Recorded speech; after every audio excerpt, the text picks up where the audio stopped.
안녕 지니어스 친구들, 한 주 동안 또 잘 지냈어? 우리 친구들의 태풍 피해가 없는지 매우 궁금한데, 바람이 몹시 심하게 불고 막 여기저기 또 경상도 쪽에는 피해도 많고 해서 걱정이 많이 되더라고. 아무쪼록 피해 없이 우리 친구들이 건강하게 일주일을 잘 보내고 왔으리라 믿을게. 항상 조심해줘. 태풍이 계속 온대. 큰일이야. 지구온난화 때문에 10월달까지도 태풍이 이어질지 모른다잖아. 아무튼 조심. 자, 오늘은 김땡민 친구의 고민부터 시작해 볼게. 유쌤 안녕하세요. 저는 올해 중학교 올라가는 여학생입니다. 이제 중1 생활을 절반 이상 했네. 저의 고민은 공부와 시험에 관련된 고민이에요. 1학년 때는 자유학년제 때문에 시험을 안 봐서 되게 편하게 지냈어요. 그러면 편하게 지냈어요? 2학년 되는 건가? 편하게 지났지만 공부를 하나도 안 한 건 아니고 꾸준히 하긴 했어요. 그럼 올해 중학교에 올라가는 게 아니라 2학년에 올라가는 거네. 그치? 그런데 이제 2학년 올라가니까 1년 동안 시험을 4번이나 보게 되고, 시험 말고도 수행평가랑 뭐 되게 많이 생겨서 걱정이 되기도 해서 사연을 씁니다. 그런데 코로나19 때문에 학사 일정이 바뀌면서 1학기 중간고사를 안 보고 기말고사만 보는 걸로 바뀌었더라고요. 기말만 보면 어쩌면 한 학기 내내 학교에서 배운 내용을 꾸준히 복습하고 1학기 내용을 통째로 다 시험 보는 거니까 범위도 너무 많아지고, 그리고 시험을 7과목이나 보는데 첫 시험이기도 하고, 그러니까 공부하는 게 가능할지 의심되더라고요. 물론 국어는 유쌤이 가르쳐 주시니까 걱정은 없지만 그냥 전체적으로 어떻게 준비하고 공부해야 할지 모르겠어요. 그리고 1학년 때 유쌤 덕분에 국어가 너무 좋아져서 학교에서 글쓰기 대회에서 상도 받고 또 2차 예선까지 다 통과해야 나갈 수 있는 토론 대회에서도 상 받았어요. 감사합니다. 이렇게 올렸어.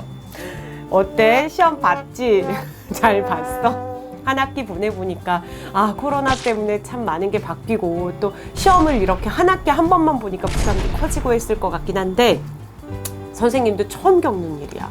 내가 학생 때도 겪어본 적이 없는 일이고, 코로나와 같은 일은. 그리고 또 학생들을 가르치면서도 한 번도 겪어보지 않은 일이라 이런 일에 어떻게 현명하게 대처해야 할까 고민이 참 많이 되더라고. 어쨌든 한 학기 시험은 잘 봤을 거라고 생각해. 내가 내신 강의 때도 이렇게 얼핏 이야기했었지만, 시험 범위가 많아지면 사실은 아주 심도 있는 문제, 아주 난이도가 높은 문제, 헷갈리는 문제 유형들을 보다 정말 중요한 핵심들 위주로 묻는 문제가 많이 나오긴 하거든. 그러니까 중요한 핵심을 놓치지 않고 있다면 아무래도 시험을 잘 보지 않았을까 싶기는 해.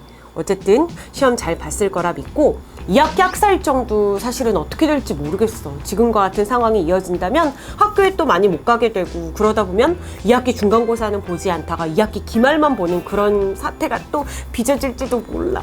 하지만 그때그때 현명하게 대처할 수 있기를 바랄게. 그리고 시험 7과목 봐서 부담이 된다고 했는데 시간 분배를 잘해야 돼. 한 달에 며칠 정도는 내가 이 과목에 투자할 수 있는지 시간 분배를 좀 잘 해보길 바랄게. 선생님이 고등학교 다닐 때는 좀 오래전이긴 하지만 25이라 아무튼, 근데 그때 총 배우는 과목 수가 23과목이었어 선생님 때는. 그래가지고 이 23과목을 기말 때는 시험을 다 보는 거야. 그래가지고 정말 정신을 차리기 힘들 정도로 공부를 막 해야 됐던 때가 있었던 기억이 나거든. 어쨌든 7과목이면 그거에 비하면 3분의 1도 안 되는 거잖아. 그러니까 가벼운 마음으로 꼼꼼히 열심히 준비해서 2학기에도 시험 잘 보길 바랄게. 선생님 열심히 응원하고 있을게. 힘내. 자, 그 다음 친구는 또 이번엔 익명을 요청했네. 강땡땡 친구. 저는 남들처럼 학교 학원 잘 다니고 친구들이랑도 잘 지내는 평범한 중학생이에요. 그런데 최근에 진로 고민이 생기게 되었어요. 제가 원래는 작년에 중학교를 입학하게 되면서 한 과학 선생님을 뵙게 되었고, 그 선생님으로 인해 과학을 좋아하게 되면서 과학교사라는 꿈을 가지게 되었는데요. 그래서 한 해 동안 정말 열심히 방과후도 하고 다른 학교 활동들도 하면서 친구들에게 잘한다는 소리 많이 들었습니다. 원래 초등학교 때부터 공부를 안 한 건 아니어서 친구들한테 인정받는 것도 그리 어려운 일은 아니었어요. 꿈이 확실해지니까 동기부여도 잘 되었던 것 같은데, 얼마 전부터 이상하게 이 장래희망에 대해 흥미가 떨어지는 것 같아요. 그러면서 의학 쪽으로 관심이 생기게 되었습니다. 새롭게 하고 싶은 일을 찾은 것까지는 좋았어요. 하지만 제가 이대로 최선을 다해 공부해서 의대를 합격하게 되더라도 과연 거기서 잘 해낼 수 있을까요? 저는 평소 징그러운 걸 정말 못 보는 타입이에요. 영화 중 감기에서 잠깐 나오는 그 피 흘리는 장면도 눈 가리고 봐야 했었고, 그래서 의대를 목표로 하고 있긴 하지만 정확하게 뭘 하고 싶은지도 모르겠어요. 저 어떻게 해야 할까요? 라고 이야기를 했어요. 우리 친구 꿈이 의사구나. 그런데 내가 잘 해낼 수 있을까 고민과 걱정이 되었나 봐. 선생님도 초등학교 때 아주 살짝 치과 의사가 꿈인 적이 있었거든. 근데 전에도 얘기했었을 것 같은데 피를 보면 어지러운 증상이 고등학교 때부터 생겨가지고 그게 이제 피를 보면 공포증 같은 거래. 일종의 트라우마 같은 걸로 피만 보면 약간 메스껍고 어지럽고 약간 주저앉고 이러거든. 그래서 손에도 피가 나거나 아주 조금의 소량의 피가 이렇게 소리 아주 조금은 괜찮아요. 그런데 뚝뚝 떨어지는 정도의 피를 보면 약간 속이 너무 안 좋고 이래가지고 아, 이게 의사는 내 길이 아닌가 보다라고 생각했던 때가 있긴 있었어. 그런데 어쨌든 의사라고 해서 다 피를 봐야 하는 건 아니야. 보통 내과 의사들은 피 볼 일이 별로 없는 걸로 알고 있고, 수술을 하지 않는 내과 의사들이나 가정의학과도 있어. 동네에 보면 굉장히 많지. 가정의학과, 소아청소년과 또는 정신의학과 이런 곳들은 피를 보지 않아도 되는 의사 선생님들도 꽤 많아. 그러니까 분야를 좀 알아보면 좋을 것 같고, 물론 그 전공의가 되기까지의 과정에 필수적으로 혈액을 봐야 하는 수도 있겠지만, 그게 정말 내가 하고 싶은 일이고 꿈이라면 어떻게 보면 또 그때 돼서 달라질 수도 있는 거거든. 그러니까 나중에 10년 후의 일을 너무 걱정하지 말고 지금부터 차근차근 준비를 해서 열심히 하다 보면 내가 그 꿈에 대한 어떤 의무나 사명감 같은 것도 생길 수 있거든. 그게 트라우마를 덮어가고 또 이겨내는 힘을 만들어줄지도 몰라. 그러니까 하고 싶은 일에 대해 진지하게 고민해보고 잘할 수 있을 거라는 자신감을 가지고 열심히 한다면 분명히 잘해낼 수 있지 않을까. 선생님은 그렇게 기대해. 알았지? 힘내. 선생님이 응원하고 있을게. 그 다음 친구는 변땡연 친구가 있었어. 선생님, 고민 좀 들어주세요. 제 고민은 수업 시간에 발표를 잘 못하는 거예요. 학교 수업 시간에 선생님께서 무언가를 물어보시면 손을 들어서 발표할 용기가 없어 답을 알고서도 발표하지 못했던 적이 많았어요. 발표할 내용이 틀릴까봐 걱정도 되고, 발표를 하면 친구들이 모두 쳐다보니까 부담스럽기도 해요. 그리고 가장 큰 문제는 조용한 분위기에서 손을 들 용기가 부족한 것 같아요. 선생님께서 질문이 있냐고 물어보실 때는 질문을 못했다가 항상 수업이 끝나면 선생님을 찾아가 질문을 해요. 내가 질문한 내용을 나 빼고 다른 친구들은 다 알고 있으면 어떡하지 생각이 들어서 질문을 못하는 것 같아요. 수업 시간에 열심히 발표도 하고 질문도 하고 싶은데 어떻게 하면 용기를 가질 수 있을까요? 라고 글을 올렸어. 지금 현재 국어 교육과정상 중학교 3학년에 꼭 들어가 있는 필수 성취 기준으로 말하기 불안에 관한 내용이 나와. 그래서 이 말하기 불안이 원인이 무엇이고 이것을 해결하기 위한 대처 방법은 무엇인가에 대해 배우는 내용이 들어있거든. 그걸 좀 찾아보면 좋을 것 같고, 이 말하기 불안과 같은 경우는 이제 말을 하기 전이나 말을 하는 중에 굉장히 불안과 초조의 증상이 따라오면서 식은땀도 나고 다리도 떨리고 손도 떨리고 친구들도 못 보겠고 친구들이 잘못해서 나를 욕하면 어떡하지 마, 이런 걱정까지 하게 되더라고. 근데 이런 친구들의 공통적인 특징이 너무 남의 시선을 신경 쓴다는 거야. 다른 사람은 그렇게 나에 대해 관심이 없다라는 생각을 좀 했으면 좋겠어. 예전에 선생님이 외국에서 어떤 프로그램에 어떤 실험을 한 적이 있는 걸 본 적이 있는데, 어떤 사람이 티셔츠에 케첩을 흘린 거야. 근데 그 케첩이 이렇게 옷에 다 묻어가지고 본인은 엄청 신경이 쓰였겠지. 왜냐면 우리 이런 옷에 김치 국물이라도 조금 튀거나 뭐 짜장면 같은 거 먹다가 이렇게 튀어도 어떡해 막 이러면서 막 이거 물티슈로 막 닦고 막 난리가 나잖아. 그런데 케첩을 이만큼이나 묻혔어. 그리고 나서 길거리에 돌아다니거나 친구를 만나고 나서 나중에 그 친구에 대해 물었을 때 아무도 그걸 알아보거나 기억한 사람이 없는 거야. 그러니까 내 가까운 주변 사람들이나 아니면 나와 상관없는 사람들은 별로 그렇게 나에 대해 관심을 갖거나 어머머머 쟤 케첩 묻었어 이렇게 하는 사람이 없다는 거야. 그러니까 내가 질문을 하게 되는 것을 친구들이 뭐라고 할까라는 거, 욕할까 뭐 할까 이런 거 걱정하지 않았으면 좋겠고, 혹시나 욕을 하더라도 그게 나의 인생에 큰 영향을 주진 않아. 그냥 그러고 지나갈 뿐이야. 남들 얘기하기 좋아하는 몇몇의 친구들이 그냥 쟤는 왜 저래? 라고 얘기하고 지나갈 뿐이지 그걸 뭐 10년, 20년 야 쟤는 그런 애야 이렇게 생각하지 않고 또 의례적으로 이렇게 질문을 하거나 대답을 잘하는 친구들은 똑똑하다라고 기억을 하게 돼. 선생님이 초등학교 때 반장을 이제 그땐 반장이라고 했다? 놓치지 않고 내내 했었어. 1학년 때는 반장이 없었고 2학년 때부터 6학년 때까지 쭉 반장을 해왔었거든. 근데 반장을 줄곧 하면서 그렇게 질문에 대한 답도 잘하고 선생님한테 질문도 잘하고 막 이래가지고 선생님이 6학년 때 한 번은 5학년 때 한 번은 그 발표를 잘하는 아이에게 스티커를 줘가지고 선물을 주겠다고 하신 거야. 근데 당연히 내가 1등이었지. 그래서 막 그랬는데 친구한테 쟤 또 해!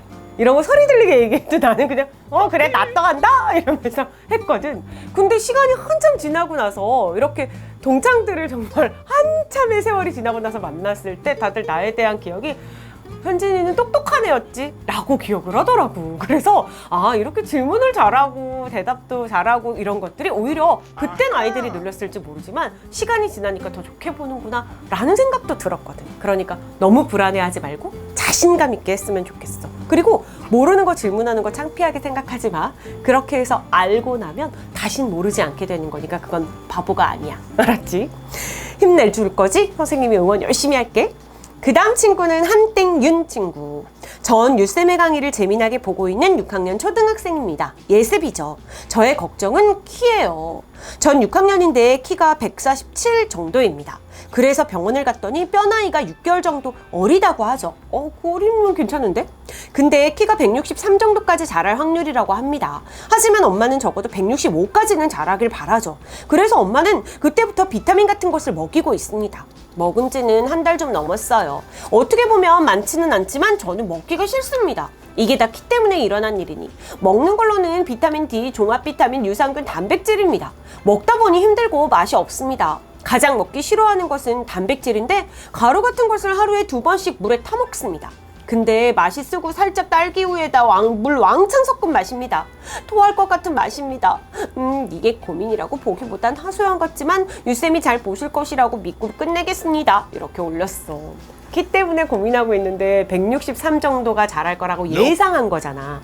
병원에서 그런 예측이나 예상을 할 때는 굉장히 조심스럽게 얘기한다. 왜냐면 키가 170 정도까지는 자랄 거예요 라고 얘기해놓고 나중에 그에 못 미치면 병원이 큰 원망을 살 수도 있잖아. 그러니까 가장 정말 이 정도까지는 충분히 크겠다 싶은 선을 얘기해 준 거야. 그러니까 163 정도까지는 자랄 거예요 라는 건 내가 볼 땐 167, 8까지도 자랄 가능성이 충분히 있다고 선생님은 생각해. 그러기 위해서 지금 어머니께서 이제 막 영양제도 주시고 하는데 이런 거 먹기 되게 힘들긴 하겠지만 맛이 이상하게 느껴질 때 먹는 방법이 있어. 코를 막고 먹는 거야. 코를 막으면 맛을 못 느낀다. 그래서 코를 막고 꿀떡꿀떡 삼켜서 먹는 방법을 써보는 것도 좋고, 이런 단백질 가루를 물에다 이제 타서 빨대로 쭉쭉쭉 빨아먹는 거야. 그럼 혀의 감각을 느끼지 못하게 저 뒤로 식도로 바로바로 넘길 수 있거든. 그러니까 그런 방식으로 좀 먹어보는 것도 좋지 않을까라는 생각이 들거든.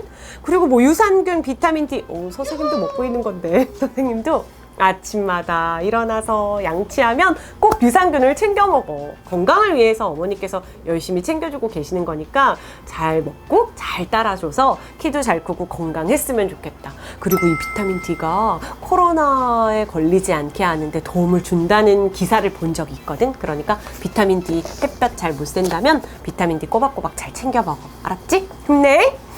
그 다음 친구는 윤땡영 친구인데 이름 밝혀주셔도 좋아요 그랬으니까 윤지영 친구. 수십 번을 고민하다 이제서야 늦게라도 조심히 적어봅니다. 제 사연 주제는 꿈입니다. 선생님은 국어계 일타 인터넷 강사이시고 부모님이나 주변 어른분들 보면 다 직업을 가지고 살아가고 있습니다. 어느 날 갑자기 든 생각을 지금까지 해결하지 못하고 헤매고 있습니다. 바로 돈 잘 벌고 정규직의 안정적인 직업을 선택할까, 행복하지만 물건적 가치적 대우는 많지 않은, 한마디로 돈을 잘 벌지 못하는 직업을 선택할까에 대해 고민하고 있습니다. 주변 어른들은 지금은 학생이니까 열심히 해서 공부만 잘하면 직업 선택권이 많아져, 공부만 잘하면 좋은 대학 가서 좋은 데 취직할 수 있어 라고 말씀하시는데, 어른들이 말하는 그 좋은 직업이 과연 나한테도 좋은 직업일까? 라는 생각이 들기 시작했습니다. 행복하면서 돈도 잘 벌고 그런 직업이 있으면 참 좋을 텐데. 그런 생각을 하며 저는 주변 어른들께 여쭈어 보았습니다. 내가 돈은 잘 벌지만 불행한 직업을 하면 좋겠냐고, 돈을 잘 못 벌지만 행복한 직업을 택하면 좋겠냐고. 그러자 대다수의 어른들이 어느 정도 금전적 여유가 생겨야 너도 행복해져 라고 말씀하셨습니다. 그때 저는 내가 이 차갑고 냉정한 사회에서 행복을 바라고 있던 건가? 지금 이 사회의 나라에서 살아가려면 그쪽 길을 택해야 하는 건가? 라는 생각이 딱 들었습니다. 하지만 현재 저는 계속 저의 행복을 쫓고 있습니다. 그리고 여전히 마음 한켠에는 내가 행복하고 즐기는 직업을 하고 싶다는 마음을 고이 품고 있습니다. 선생님이라면, 만약 저라면 지금 이 상황에서 어느 길을 택하실 건가요? 너무 길게 썼나요? 쓰다 보니 또 길어졌네요. 혹시라도 사연 뽑히면 이름 밝혀주셔도 좋아요. 선생님이 이름 불러주시면서 하는 게 더 깊게 다가올 것 같아요. 언제나 감사합니다. 지영 올림. 이렇게 올렸어. 이런 고민 굉장히 많아, 지영아. 우리 지영이처럼 이런 비슷한 고민을 하는 친구들이 괜유이새는 사연 보내지 않아도 선생님한테 개인적으로 이렇게 글을 올려서 사연을 이제 고민을 얘기하는 친구들도 많이 있거든. 어른들의 말씀이 틀리다고는 얘기 못할 것 같아. 왜냐면 선생님도 어른이 되어 보니까 어른들의 말씀은 그만큼의 경험치로 인해서 나온 결론이기 때문에 그 말씀이 틀리다라고 얘기하기에는 선생님의 생각은 그렇진 않아. 선생님도. 그런데 이게 그런 직업을, 부모님께서 말씀하시는 그런 직업을 선택했을 때 꼭 불행해진다 라는 보장은 또 없거든. 그리고 내가 정말 행복하다라고 생각한 직업이 나중엔 불행하게 느껴질 수도 있어. 그렇기 때문에 이쪽으로 가면 행복해질 거고 저쪽으로 가면 불행해질 거다 라고 정하는 건 잘못되어 있다고 생각해. 이 행복과 불행이라는 건 선생님이 짧지만 이만큼 살아보니까 자신의 마음에 달려 있더라고. 내가 어떤 직업을 택하고 어떤 일을 하든 간에 그 안에서 내가 만족감을 느끼고 내가 감사함을 느끼면서 행복을 찾는 거지, 내가 이게 다른 사람들이 보는 객관적 척도로 인해서 행복감이 결정되진 않아. 내 안에 있는 거더라고, 행복이라는 게. 혹시 파랑새라는 동화를 알아? 선생님 어렸을 때 그 책을 읽기도 했었지만 영화로도 외화가 있었어. 그래가지고 일요일 날 아침에 이렇게 누워가지고 엄마 아빠랑 같이 TV를 본 기억이 있는데, 그때 파랑새를 찾아서 남매가 막 돌아다니다가 결국은 집에 와서 보니까 파랑새가 집에 와 있는 거야. 그래가지고 그 파란 빛을 띤 새가 집에 있는 모습을 보면서 행복은 멀리 있는 게 아니다, 가까이 있는 거다, 이걸 알려주는 그런 교훈의 동화였는데, 그게 점점 시간이 지나니까 좀 공감이 되더라고. 돈으로 가치를 판단해서 행복감을 느끼기는 어려워. 그걸로 행복해지려고 한다면 끝이 없을 거야. 그 물질적인 욕구로는 절대 해소가 되지 않아. 예를 들어서 뭐 100만 원을 버는 사람이 나 200만 원 벌면 행복해질 거야 라고 생각하기 쉽지만 200만 원을 번다고 해서 행복해질까? 아니, 또 그렇게 계속 위에만 바라보는 사람은 300만 원, 400만 원, 500만 원을 바라보면서 계속 불행하게 살 수밖에 없다? 그러니 어떻게 하면 행복해질까? 내가 정말 좋아하는 일이 뭘까? 그걸 좀 생각해 보면 좋을 것 같고, 또 하나 얘기하고 싶은 건 내가 진짜 좋아하는 일을 열심히 하면 돈은 따라와. 왜 가끔 텔레비전에 이렇게 배우 하시는 분들 있잖아. 연기파 배우들 있지. 막 옛날에 내가 연극할 때 진짜 어려웠거든. 정말 연봉 100만 원이었어. 막 이런 얘기를 하시는 배우분들이 꽤나 생각보다 많더라고. 근데 그때 아주 힘들고 배고프고 어려웠지만 내가 진짜 좋아하는 일이었기 때문에 열심히 남들보다 2배, 3배, 4배 노력을 해가지고 그 성공의 궤도에 올라가고 나니까 돈은 자연스럽게 따라와 주었다는 거야. 그러니 내가 일단 가장 하고 싶은 일, 내가 잘할 수 있는 일 생각해보고, 행복할 수 있는 건 내 마음에 달려 있으니까 너무 돈에 연연하지 않았으면 좋겠어. 알았지? 그리고 부모님의 말씀은 틀렸어 라고 생각하기보다 저렇게 말씀하시는데도 이유가 있을 거야 라고 수긍하는 자세도 조금 가져줘. 알았지? 자, 이렇게 해서 선생님이 우리 친구들의 고민을 좀 들어보았어. 한 주 동안 여러분들의 고민이 또 이렇게 계속 늘어나는 만큼 선생님이 빨리빨리 해주고 싶지만, 한 친구 한 친구의 고민이 선생님한테 이렇게 올 때 얼마나 조심스러웠을까를 생각하면 허투루 이렇게 가볍게 하고 지나가기가 어려워서 좀 자세히 이야기하려다 보니까 좀 길어지네. 어쨌든 한 주 동안 잘 지내고 우린 또 다음 주에 만날 거니까 건강하게, 무슨 일 있으면 선생님한테 얘기하고, 그럼 다음 주까지 건강하게 있다가 만나. 안녕.